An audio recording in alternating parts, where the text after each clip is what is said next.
ਅੱਛਾ ਉਸਤਾਦ ਜੀ ਸਾਡੇ ਨਾ ਟੈਲੀਵਿਜ਼ਨ ਸੀਗਾ ਇੱਕ ਬਲੈਕ ਐਂਡ ਵਾਈਟ ਟੈਲੀਵਿਜ਼ਨ ਸੀ ਤੇ ਮੈਂ ਅੱਬੂ ਨੂੰ ਕਿਹਾ ਮੈਂ ਕਿਹਾ ਅੱਬੂ ਜੀ ਆ ਠੀਕ ਕਰਾ ਦਿਓ ਮੈਨੂੰ ਬੈਠਕ ਦੇ ਵਿੱਚ ਰੱਖ ਲਈਏ। ਅੱਬੂ ਕਹਿੰਦੇ ਯਾਰ ਇਹਦਾ ਕੀ ਠੀਕ ਕਰਾਣਾ ਯਾਰ। ਮੈਂ ਕਿਹਾ ਨਹੀਂ ਅੱਬੂ ਜੀ ਦੋਸਤ ਆਉਂਦੇ ਸੀ ਮੈਚ ਮੂਚ ਵੇਖਣਾ।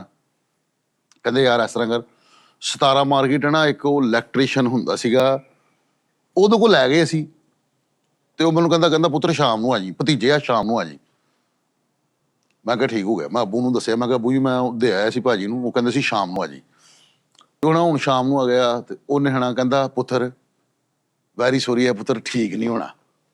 ਜਵਾਬ ਦੇ ਦਿੱਤਾ ਉਹਨੇ ਤੇ ਉਹਨੇ ਚਲਾ ਕੇ ਮੈਨੂੰ ਮੈਂ ਕਿਹਾ ਚਾਚੂ ਚੱਲਣ ਤੇ ਡਿਆ ਕਹਿੰਦਾ ਪੁੱਤਰ ਇਹ 5 ਮਿੰਟ ਚੱਲਣੇ ਸਿਰਫ 5 ਮਿੰਟ 5 ਮਿੰਟ ਜਾਂ 3 ਮਿੰਟ ਉਹਨੇ ਇੰਨਾ ਕੁ ਮੈਨੂੰ ਟਾਈਮ ਦਿੱਤਾ। ਅੱਛਾ ਚੱਲਣਾ ਤੇ ਉਸ ਤੋਂ ਬਾਅਦ ਕੀ ਹੋਣਾ? ਉਸ ਤੋਂ ਬਾਅਦ ਕਹਿੰਦਾ ਨਹੀਂ ਬੰਦ ਹੋ ਜਾਣਾ ਔਰ ਉਸ ਤੋਂ ਬਾਅਦ ਡੈਡ ਹੋ ਜਾਣਾ ਬਿਲਕੁਲ ਡੈਡ ਹੋ ਜਾਣਾ ਕਹਿੰਦਾ ਉਸ ਤੋਂ ਬਾਅਦ ਬਿਲਕੁਲ ਉਸ ਤੋਂ ਬਾਅਦ ਇਹ ਮਤਲਬ ਨਹੀਂ ਚੱਲਣਾ 100 ਰੁਪਏ ਦਾ ਵੀ ਨਹੀਂ ਲੈਣਾ ਕਿਸੇ ਨੇ। ਕਹਿੰਦਾ 5 ਮਿੰਟ ਦਾ ਮਹਿਮਾਨ ਆ ਇਹਨੂੰ 5 ਮਿੰਟ ਤੂੰ ਵੇਖ ਸਕਦਾ। ਤੇ ਮੈਂ ਕਿਹਾ ਅੰਕਲ ਜੀ ਜੇ ਅਸੀਂ ਜ਼ਿਆਦਾ ਚਲਾਣਾ ਹੋਇਆ ਉਹ ਨਾ ਸ਼ਾਮ ਨੂੰ ਮੈਂ ਤੇ ਅੱਬੂ ਜਦੋਂ ਗਏ ਨਾ ਉਹਨੇ ਇਹੀ ਕਿਹਾ ਕਿ ਇਹਨੇ 5 ਮਿੰਟ ਤੱਕ ਚੱਲਣਾ। ਮੈਂ ਕਿਹਾ ਅੰਕਲ ਜੀ ਇਹ ਤੇ ਚੱਲਣ ਡਿਆ ਕਹਿੰਦਾ ਇਹਨੇ 5 ਮਿੰਟ ਚਲਾਣਾ ਉਸ ਤੋਂ ਬਾਅਦ ਫਰਕ ਹੋ ਜਾਣਾ।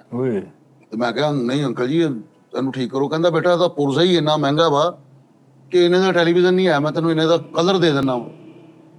ਮੈਂ ਕਿਹਾ ਫੇਰ ਇਹਦਾ ਕੀ ਕਰੀਏ?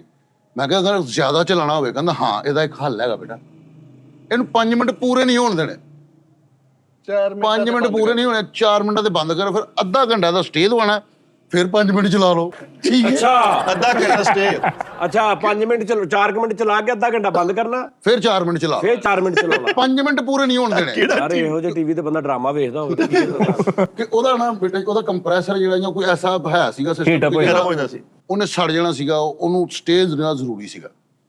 ਅਸੀਂ ਹੁਣ ਅੱਬੂ ਕਹਿੰਦੇ ਯਾਰ ਫਿਰ ਇੱਥੇ ਰਹਿਣ ਦੇ ਕੀ ਕਰਨਾ ਇਹ ਮੈਂ ਕਿਹਾ ਨਹੀਂ ਅੱਬੂ ਜੀ ਸਾਡੀ ਸ਼ਾਇਦ ਵੀ ਅਸੀਂ ਲੈ ਲੈ ਉਹ ਮੈਂ ਉੱਥੋਂ ਚੁੱਕਿਆ ਟੀਵੀ ਕਾਰ ਠੀਕ ਅਗਲੇ ਦਿਨ ਮੇਰਾ ਇੱਕ ਯਾਰ ਹੈਗਾ ਅਕੀਲ ਮੇਰਾ ਬਚਪਨ ਦਾ ਦੋਸਤ ਸੀ ਉਹ ਮੈਨੂੰ ਕਹਿੰਦਾ ਯਾਰ ਫੈਸਲ ਕਿਤੇ ਟੀਵੀ ਟੂ ਵੀ ਵੇਖਦਾ ਹੋਵੇ ਤੇ ਦੱਸੀ। ਮੈਂ ਕਿਹਾ ਲੈ ਆਹੋ ਜਦੋਂ ਕੜੀ ਡਰ ਲਈ ਮੈਂ ਕਿਹਾ ਕਿਹਨੂੰ ਦੇਣਾ ਕਿਹਨੂੰ ਤੂੰ ਆਪ ਲੈਣਾ ਕਹਿੰਦਾ ਨਹੀਂ ਯਾਰ ਇੱਕ ਦੋਸਤ ਹੈਗਾ ਵਾ ਉਹ ਕਹਿਣ ਡਿਆ ਸੀਗਾ ਕਿ ਟੀਵੀ ਵੇਖਦਾ ਹੋਇਆ ਨਾ ਮੈਂ ਕਿਹਾ ਯਾਰ ਵੇਚਣਾ ਵਾ ਲੋਮੀਨਰ ਵਾਲਿਆਂ ਦਾ ਸੀ ਸਾਡਾ ਟੈਲੀਵਿਜ਼ਨ ਬਲੈਕ ਲੋਮੀਨਰ ਆਹੋ ਉਸਤਾਦ ਮੁਹਤਰਮ ਉਹ ਕਰੈਕਟਰ ਕੋ ਸੀ ਟੀਵੀ ਲੈ ਗਏ ਭਾਂ ਟੀਵੀ ਵੇਚਣਾ ਉਹਨੂੰ ਨਹੀਂ ਦੱਸਿਆ ਕਿਸੇ ਗੱਲ ਦਾ। ਉਹ ਕੌਣ ਸੀ? ਉਹ ਉਸਤਾਦ ਜੀ ਸਾਡੇ ਇਲਾਕੇ ਦਾ ਹੀ ਸੀਗਾ ਬੰਦਾ ਨਹੀਂ ਮਕੈਨਿਕ ਸੀ ਜਾਂ ਕੀ? ਮਕੈਨਿਕ ਨਹੀਂ ਸੀ ਹੈਗਾ ਲੇਕਿਨ ਉਹ ਮਕੈਨਿਕ ਹੀ ਕਰਦਾ ਰਹਿੰਦਾ ਸੀ ਅੱਛਾ ਮਤਲਬ ਉਹ ਕਿ ਉਹਨੇ ਥੋੜਾ ਬਹੁਤ ਹੈ ਸੀ। ਥੋੜਾ ਬਹੁਤਾ ਮਕੈਨਿਕ ਹੈ ਸੀਗਾ ਉਹ ਮਕੈਨਿਕ ਹੈ ਸੀ ਥੋੜਾ ਬਹੁਤਾ ਲੇਕਿਨ ਉਹ ਫੁੱਲ ਨਹੀਂ ਸੀ।